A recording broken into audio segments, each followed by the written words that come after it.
Grand पुरोहित restaurant Wakad येथे. आणि आज आम्ही केळवण द्यायचं ठरवलं. माझ्या एकुलते एक गोडशा अशा आणि मायाळू प्रेमळ सगळ्यांचं करणाऱ्या या आमच्या ननदबाई, त्यांच्या मोठ्या मुलीचं लग्न जोडलेलं. त्यांना 2 मुली. त्या इतक्या प्रेमळ आणि मायाळू आहेत ना. ज्या अपार्टमेंटमध्ये त्या संभाजीनगरला राहतात तिथे एक संपूर्ण असं कुटुंब प्रत्येकाला मिळावं असं वाटतं आणि ते त्यांना मिळालेलं आहे. आणि खरंच सांगते ना, त्या प्रत्येक कार्यक्रमामध्ये माझ्या ननदबाई कुणाचंही असो त्यांचा सहभाग खूप छान असतो आणि परफेक्शन त्यांच्यामध्ये आहे. त्या सगळ्यांचा मनापासनं आदरातिथ्य करतात आणि खरंच त्यांच्यापासून भरपूर काही शिकण्यासारखं आहे. त्या इतकं प्रेम देतात ना, तसंच प्रेम आम्हाला पण त्यांना द्यावंसं वाटतं आणि आम्ही ते देतोय. आणि आमच्या परिवारात रुसवा फुगवा हा कुणाचाच नाही आहे. सगळे एकत्र आणि छान राहतात. आम्हाला 6 मावस सासूबाई आहेत, ननदबाई आहे आणि इतका छान परिवार आम्हाला मिळाला आहे. प्रत्येक सोहळे म्हणजे दुसऱ्या फ्रेंड सर्कल वगैरे जर आहे, पण त्याहीपेक्षा आमचं एक कुटुंबच इतकं छान आहे की मित्रपरिवाराची गरजच भासली नाही आम्हाला आणि आम्ही खूप खुश असतो. देवाने आम्हाला खूप छान लोक मिळून दिलेले आहे. हे आहेत माझ्या जाऊबाईचे मिस्टर, ते पण खूप खुश आहेत सगळे एकदम. आणि माझे नवरोबा पण खूप मजेत. त्यांना बहिणींचं इतकं छान आदरातिथ्य बहीण जावयांचं झालेलं कौतुकास्पद त्यांना खूप वाटलं. त्यांचं आदरातिथ्य करून आम्ही स्वागत केलं आणि खरंच इतका छान आम्ही ढोलकी वादक पण बोलवला. आम्ही खूप छान एक लग्नामध्ये जसं फील येतं ना, तसं त्यांना फील करवलं की बघा ही सुरुवात झाली आहे आणि आपण सगळे एक आहोत. तुम्ही एकटे नाही, आपण सगळे मिळून छान हा सोहळा पारूया. खूप छान वाटलं. आणि माझ्या जाऊबाई, आम्ही सगळे मंडळी, नवरी मुलीचे आई वडील पण खूप छान म्हणजे इतकं छान नाचलेत ना. आणि आम्ही सगळेजणं खुश आहात. ग्रँड पुरोहितचे हे एक बॅनर आहे, त्याच्यासमोर आम्ही सेल्फी पॉईंटला आम्ही सगळ्यांनी फोटोज काढले. माझी छोटीशी चिमुकली पण खूप छान ह्या ढोलकी वादकाच्या याच्यावर थिरकली. सगळ्यांना खूप छान. आणि ही ती सुरुवात होती. आणि आतमध्ये गेल्यावरती सगळ्यात चांगलं म्हणजे त्यांचं ॲम्बियन्स त्यांना खूप आवडलं. खरंच तुम्ही एकदा इथे जा. ती माझी छान फ्रेंड पण झालेली आहे. एक छान मैत्रिणीचं नातं पण तिने छान निभवलं आणि ती खूप छान मॅनेजमेंट निभवते. आम्ही सगळेजणं खूप खुशीने आनंदाने त्यांचा एक वेलकम केलं आणि सगळ्यांना एक वेलकम केल्यावरती त्यांना खरंच सुरुवात ही छान, त्यांचं वेलकम ड्रिंक वगैरे सगळं त्यांना इतकं आवडलेलं.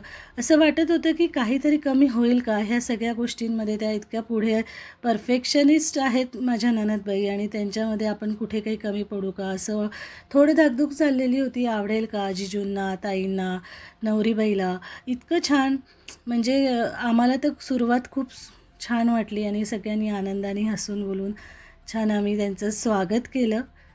छानसे असे छान आम्ही फोटोज काढले आणि नंतर सगळेजणं आत आले. वेलकम ड्रिंकचा आस्वाद घेतला. प्रत्येक आदल्या दिवशी आम्ही प्लॅनिंग केलेलं माझ्या नवरोबानी आणि मी अहोंनी. आम्ही सगळं जे त्यांचं सगळं म्हणजे मॅनेजमेंट होतं, त्यांचं जे फूड मेनू होता तो कस्टमाइज करून घेतला. सगळे आत आले आनंदाने आणि त्या कस्टमाइज मेनू कसा त्यांना आवडेल बघूया म्हणलं. उरली आणि हे सगळं आम्ही स्वागत केलं त्यांचं. घरी पण छान करता आलं असतं, घरी करावं असं वाटलं, पण प्रत्येक वेळेस काहीतरी चेंज हवा असतो आणि आजकालचा ट्रेंड चाललेला ना. आणि ही ओनर आहे मधली जी आहे ग्रँड पुरोहितची आणि तिने खरंच छान मॅनेजमेंट केलेलं आणि आम्ही सगळे छान जमलो. फोटोज काढले ह्या माझ्या जाऊबाई आणि त्या पण खूप खुश झाल्या आणि सगळं मॅनेजमेंट आपण छान पार पाडलं आहे. आणि हे सगळे मंडळी बसले आहेत. नवरी मुलगी खूप खुश झालेली. आईबाबांच्या चेहऱ्यावरचं हास्य बघून आम्हाला खूप छान वाटलं.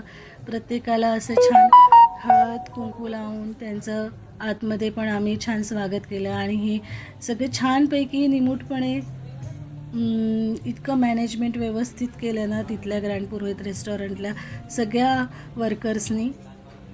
म्हणजे काहीही कमी पडू दिली नाही त्यांनी. प्रत्येक जणांनी जेवणाचा खूप छान आस्वाद घेतला. खुश झालेत सगळे. शेवटी मग छान त्यांचं आपण एक अहेर पद्धती म्हणतो, तुम्ही करता का ते मला कमेंटमध्ये सांगा. आम्ही इथेच त्यांना छान अहेर केलेला सुंदर आता मामाकडे मामाचा अहेर आणि मामीचा अहेर तर लग्नाच्या आधी होणारच आहे, पण हा एक केळवणाचा अहेर आम्ही खूप छान त्यांना केला आणि त्यांना तो खूप आवडला आणि सगळ्यांना जेवण पण खूप छान वाटलं आणि कस्टमाइज मेनू हा सगळ्यांना खूप आवडलेला.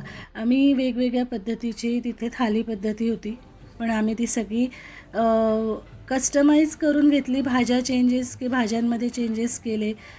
चपाती फुलका आणि तिथलं ना हिवाळ्याचे दिवस असल्यावरती ना आम्ही खूप सुंदर असं तिथलं हळदीची भाजी ही आणि त्या बाजरीची भाकरी ही त्यांना जेवायला दिली.